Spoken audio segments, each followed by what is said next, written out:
Mwiriwe neza nshuti zanjye, uyu munsi ngiye kubereka ukuntu bategura inyama z'amasambusa. Inyama ubundi zigomba kuba ziseye. Hano twakatiyemo igitunguru, tugiye gushyiramo n'utundi turungo kugira ngo zize kuba ziryoshye cyane. Harimo agasenda, kamagi na 5 épices na feuille de laurier n'akunyu. Twarangiza nyine tukazishyira ku ziko, tukazikaraga, tukazivangavanga kugira ngo cya kirungo gikwiremo hose, tukazireka zigashya. Hano murabona ko ziri gushya neza, mbega ukuntu ziryoshye. Ubwo nyine tugakomeza tukazivanga kugeza ubwo zihiye. Mukomeze mukurikire.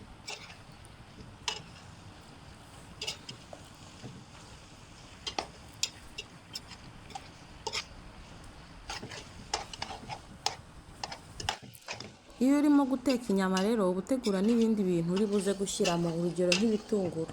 Hano twakase udutunguru dutoya, dukatamo duto n'udukaroti kugira ngo isambusa rize kuba rifite irindi sura, nyine uze kumva rifite na gu nziza.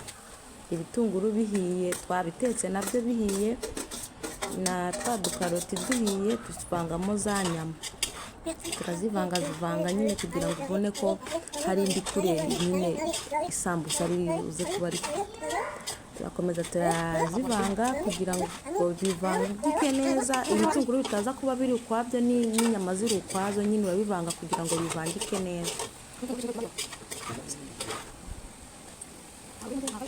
Hano twari tubonye ibitunguru bidahagije, twongeramo ikindi gitunguru nyine kugira ngo ibitunguru nyine bize kuba bihagije. Inyama zacu zirahiye, tugiye kuzishyira mu masambusa. Niba ushaka kumenya gukora imigati bashyiramo amasambusa rero, urakora subscribe, ukore like, ukore na share, maze video yo gukora imigati bashyiramo inyama kugira ngo bibe sambusa ntizagucike. Ciao, ndabakunda.